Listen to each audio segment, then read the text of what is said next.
All right, guys, welcome back to another episode of the Unreal Real Estate Podcast. I am joined here today with my hosts, Tim and Richie. Today we're talking about all things Chick-fil-A. No, not really. No. Yes. Sign me up. Number one. While we love ourselves some chicken sandwiches, inspections. Oh, just as juicy. Can be. Can be. Speaking of juicy, I had a really fun one recently. Can we do story time? Yeah, sure. Story time. Okay, so I had a client that wrote an offer on a house in North Georgia, and it looked like there was some wet spots in the garage coming from the ceiling. We couldn't really tell where it was from. We had two roofers look at the property. They both said, the metal roof is fine. Maybe the screws will need to be replaced at some point in the next few years. No leaks. Then we went and had somebody go back in with a moisture meter and say, it's not wet inside. But it just looked very obvious there was moisture coming from somewhere. Yeah. So, all this happened all for the home inspection. Then we do the home inspection. And it looks like there's some deferred maintenance like just about any other house. And there's quite a few things that need to be repaired. But they also did a mold test. And the mold test came back super positive, like with astronomical levels of fungal growth. Yikes. Usually people freak out, but it actually said, hey, these are the different types of growth, and here's what's really bad. Here's, the side effects of some of these. And the buyers just terminated. They're like, we can't do this. Yeah. And the sellers just burned the house down. Don't breathe the fumes. Yeah. So the house, we had it under contract for, it was listed at $450, got it under contract at $429. Wow. And then the buyers were like, I don't think we want this house, so they terminated. And come to find out, we got a mold company to go take a look at the house, and it was only like $1,500 worth of remediation. It's actually not so bad. And then the buyers came back in, and long story short, we ended up getting the house for $399, and it was listed at $450. Wow. So that's whenever, we're working for a buyer, that the inspection, you can use that to your advantage and say, big okay, time. hey, look, we're willing to move forward, but you can get your buyers a good deal. Yeah, especially in this market. Yeah. So I also think there is a little bit of misunderstanding, right? It's not a renegotiation period. Right. No. It's a period to actually address real issues, and there's a lot of ways to address it. Yeah. But I'm seeing deals right now where a buyer's going, I just don't think I got a good enough deal. Yeah. My new offer price is X, essentially. That's it what might we not be did. worded that way, but that's essentially what it is. Yep. Agreed. Yep. Yeah. And I think it's really where it can get off the rails very quickly. And this one just happened to be where these people needed to get rid of this house, and it was fine. It wound up working out, yeah. Yeah, but a lot of times you go, wait a second. Now, we negotiate this on the price and closing costs, whatever, and now you want all of this, and you get a laundry list of 50 items. You go... Yeah, when you're talking about replacing a $5 light switch, right? And then the ask is $10,000, and you're like, it's not going to take $10,000 to do all this. It's going to take $2,500. I think that's important to set those expectations with your buyers prior, right? Like your inspection report might be 50 to 100 pages. We're not just handing that over to the seller. And say, fix this. And you're doing thank you. You're not buying new construction. I've had some of those buyers, though. 100%. Yeah. And so now it's like one of the first ones you dealt with was that. So now we're like, okay, let these clients know what we're looking at and like what the big things are. We're going to ask for safety hazards, mold, different electric things that could lead to fires, like stuff like that. Stuff that's safety and health concerns. Any of the biggest thing. Roof. So I'll use myself as an example. Let's rewind 4 years ago, literally, since we're September 1st, Labor Day weekend, 2021. Jordan and I see a house, bidding war era, right? I'm like, this house is already underpriced. Cool, write an offer, lose the bidding war. One, they listed it in the wrong weekend, so they only got 2 offers instead of what it should have been 20. Yeah. We lost, went to a single mom with 3 kids, did an inspection. 3 days later, agent calls me and goes, hey, is your offer still good? Why'd they terminate? Yeah, exactly. She goes, well, it's just a lot of little things. It's a 30-year-old home. Single mom doesn't have the ability to really kind of be her own handyman. I'm like, I'm good with that. She's like, and there's one more thing. I'm like, okay. What is this? She goes, Her inspector found a 6-foot snakeskin in the attic. 6 foot. And she terminated over that? Oh, she freaked out. Single mom, 3 kids, already did some work on the house. She's like, boom, out of there, not even trying to renegotiate. Huh. I'm like, I can get over a snakeskin. Right. Yeah. Right? So go in, do my own inspection, little stuff. I think I'm handy, so I'm like, I can fix a lot of this myself.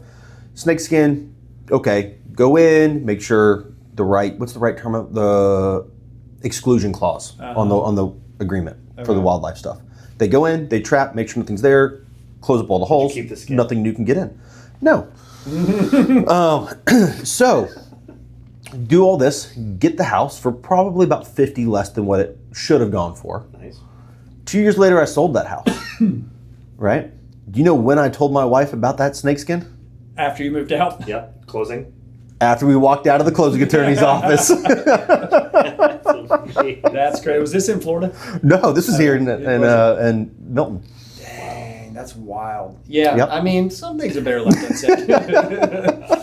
Yeah, no fun. I mean, That's so good. that's not awesome. The snake snake. skin, not you. Yeah, You know, but great, you know, great play as a husband. Yeah. yeah. Anyways, we laugh about it today. What are the other what are big things you look at as for a buyer's agent on that side? What are you telling your client? These are things that need to be addressed or what? I think foundational issues, like structural foundation, like that's what we're really looking for. Is everything that presents itself as in working order is actually in working order? Yeah. Yeah. Is that HVAC? Yeah, it's blowing cold, but is it really a 40-year-old HVAC system? Yeah. Right? Not that we're going to get it replaced. We just need to be aware of what it is, right? Ask for a home 210 warranty. Yeah. Yep. LA. Shout out. Like that, like structural issues are big for me because those are expensive things. So Very. expensive things that can be unforeseen and what I call rabbit hole issues. Oh. Like for me, electrical is a rabbit hole issue. Okay. Yeah. Right? Electricians are bound by their license, and if they come to fix one small little problem and it's actually a much deeper problem, they can't fix the small problem without addressing the bigger problem. Yeah, things like aluminum wiring. I had someone that was wanting to buy a house, and the electrical panel was rusted, and it looked like there was maybe some water damage. And I called an electrician, and he said it was going to be $5,000 just to replace the panel. Wow. And the wiring alone, he's like, dude, you're talking tens of thousands of dollars. And we're like, okay, we're not doing this. So we terminated over that. So, I mean, here's a real world. Wow. I had one where the guy had gone in, renovated this house. His girlfriend had lived there. Whatever happened, right? She was gone. And he wanted us to sell the house for him. Go in, looking at it. Everything looks fine, right? I'm not an electrician. So there was the inspector for the buyer's agent found one little thing about how one wire was not linked up. So we're like, cool, we'll have an electrician come out, fix this one little breaker and wire, we're good. Yeah. Turns out that whole house had been rewired, not by an electrician, not to code. So to fix the one thing that we were obligated to fix, the entire house needed a new electrical rewiring. So what we thought was going to be a $400 fix was like a $15,000 fix. Yikes. So I like to look for the rabbit hole issues. Yeah. Yeah, no, that's really smart. Yeah. Wow. Yeah, so for me, it's roof. Especially now with the insurance and... Yeah, homeowners insurance. Always have your buyers shop for homeowners insurance during due diligence now. Because if they're right on the edge for financing and, their homeowners rate comes in super high, it could take them out. And then if you don't shop early, then they could lose their earnest money. But side note. But roof, septic, because I deal with a lot of septic tanks. Yes. Septic's a big one. HVAC. Who do you use? Honeycomb? Yes. Honeycomb, the best. When are you coming in? And then like electrical things like that, and then things that that are on the disclosure, like polybutylene plumbing, because there's a big class action lawsuit about that. And to replumb an entire house, oh my gosh, it could be tens of thousands of dollars, especially if it's on a that's slab. massive one. Yeah. You got to really pay attention to stuff like that. So You do radon tests? most of them. Yeah, I usually ask the clients if they want to do it and say, apparently it's the second highest leading cause of lung cancer. Yep. So I always say, look, it's a couple $100 to, basically know if this is going to be an issue or not. Fun fact, I went to the doctor the other day, and she said I had decently high levels of radon. And I'm on a crawl space. It's not actually from my house. It's probably from all the houses that I've toured over the last handful of years here. Interesting. So that's been fun. So I've been detoxing radon.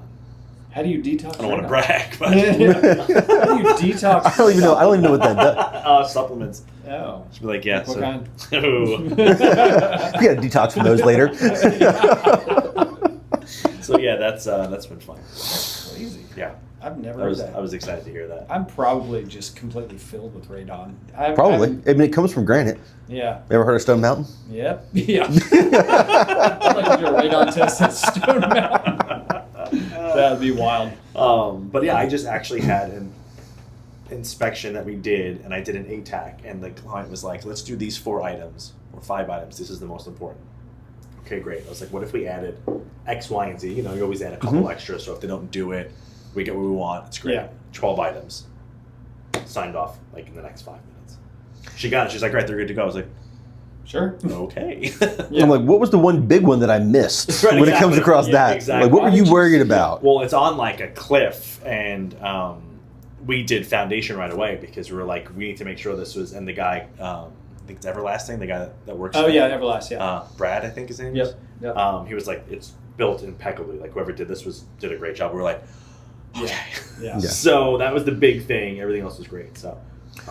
Well, I feel like there's different ways to negotiate it as well, right? There's obviously addressing the issues themselves and the seller having to fix it, which kind of a plug is make sure that says in the steps, right, that it's done by a professional. Yeah. Don't let the homeowner go in there and go fix it themselves. Provide receipts. Provide receipts at least 3 days prior to closing. Yes. Right? Some of the basic things that we think about, but like most people don't put in. right? Yeah. But there's also the idea of, okay, you can fix the items or an exchange of funds, right? Yeah. Now, all the mortgage people of the world hate the phrasing in lieu of repairs. Don't use that. No. Don't use that, right? But that's essentially functionally what it is, right? We can't say that on paper, but we're basically just saying you're contributing so much in closing cost or whatever it is, or purchase price has dropped. And so I think depending on what the issues that you're dealing with, either side of that or a combination thereof is the right answer. Exactly. Yeah. Yeah. Because if I've got rabbit hole issues, I want the other side to fix it. 100%. Yeah. If it's just a couple things that we know that are like easy peasy done, Yeah. it's not worth fighting over. Just give me the money, I'll handle it after closing. Exactly. Yeah.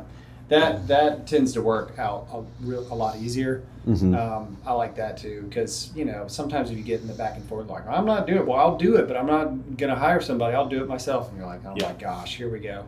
Yeah. But really the most important thing is just providing information to the other side. You say, hey, look, Right. We want this, and this fixed. Here are the estimates, and this is what it's going to cost. Get your quotes. So you do it, 100%. and then you can even stipulate, hey, we want you to use these contractors and 100%. Whatever.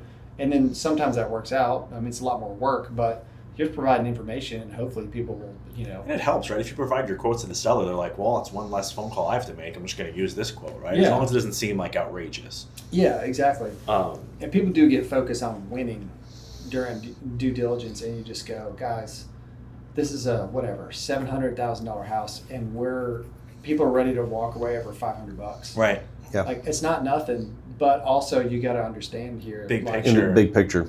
Does this matter so much that you're willing to just walk away? Sometimes it is, and that's okay. I mean, but and you also have to worry about with closing costs. Are you at your max? Like we on our offer, we had max closing costs, so we couldn't have them add any more. So they had to address everything that we were asking, or we had to figure something out. Yeah. So that's just something also to think about as well. Yep. Got to get a good lender partner so they can give you all the max closing costs. Exactly. Yep. Which, and that varies based on loan type, as does the inspections. Because certain loan types require other types of inspections. Exactly right. Yep. Like VA or FHA, they're looking for, Termite. I call it life, safety, handrails, windows, steps. Termite, especially in our area, 100% need a termite. And well water testing for VA. Right. Yeah, and FHA too, maybe? I don't know. I know VA does, you need well water test for VA though. So, Interesting. I've never done a VA loan on a well.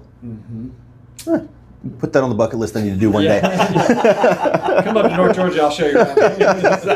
You have it. That's all we do. I said, do you have anything besides wells up there? Well, it's me just getting to the well and just taking a sip of So if water. you don't die, then it's good. He's like, what are the water sources there? Yeah, tastes like radon. It's fine. I don't really do that.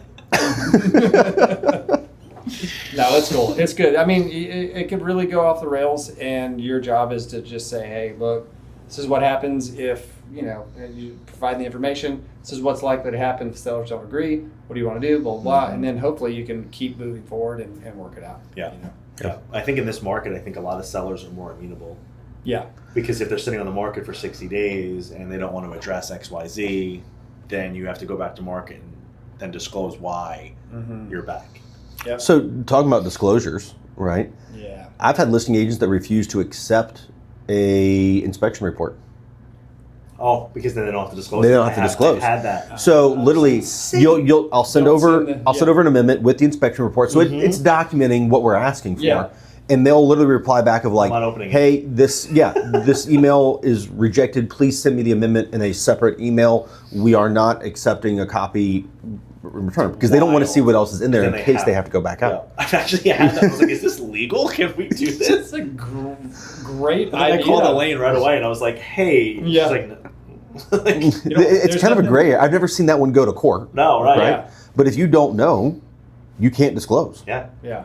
So Interesting. yeah. I don't know if I can do that. I don't think I could on this. Yeah, on the list side, I'd be like, it just feels morally wrong. But Yeah. Yeah. So then what I've seen other agents do is they literally just copy and paste from the inspection report onto the amendment to address concerns.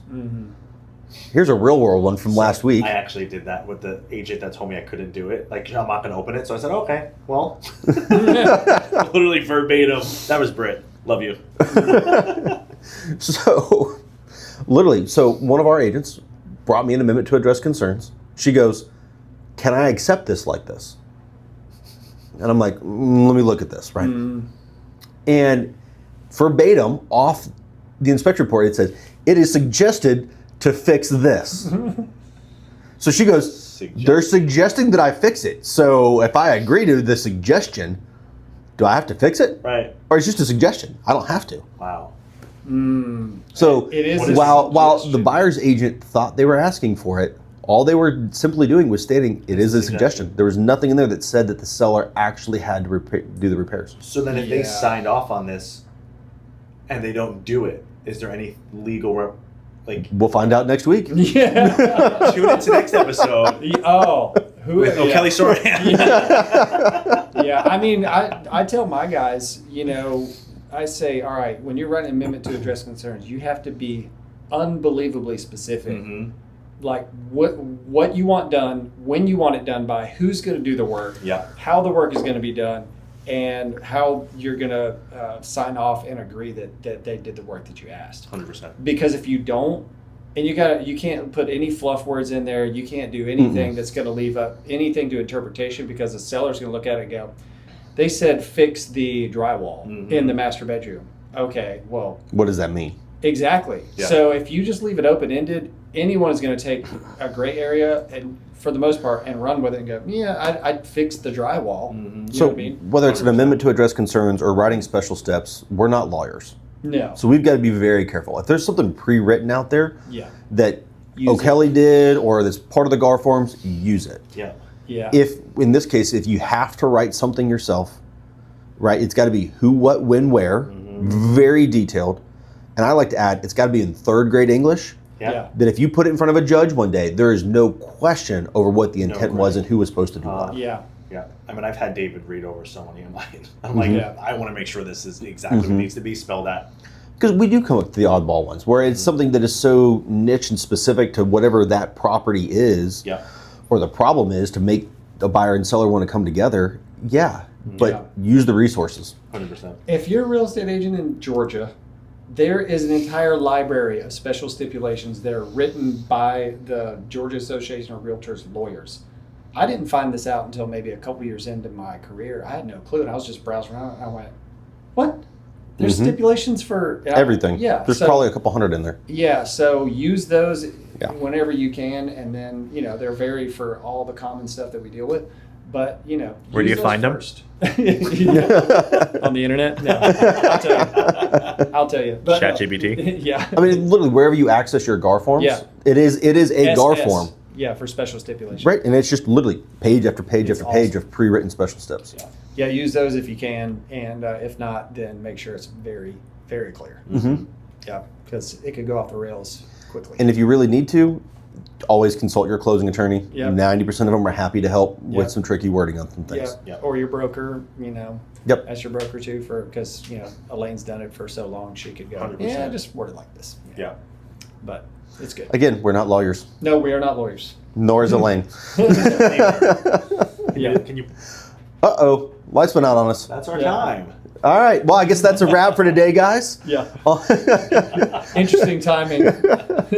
Claire's just hitting the button under the table. Yeah. She's like, you're done, fired. All right, thanks, guys. Have a great day and have a fantastic week. See ya. We'll see you next week on the Unreal Real Estate Podcast. Bye. Adios.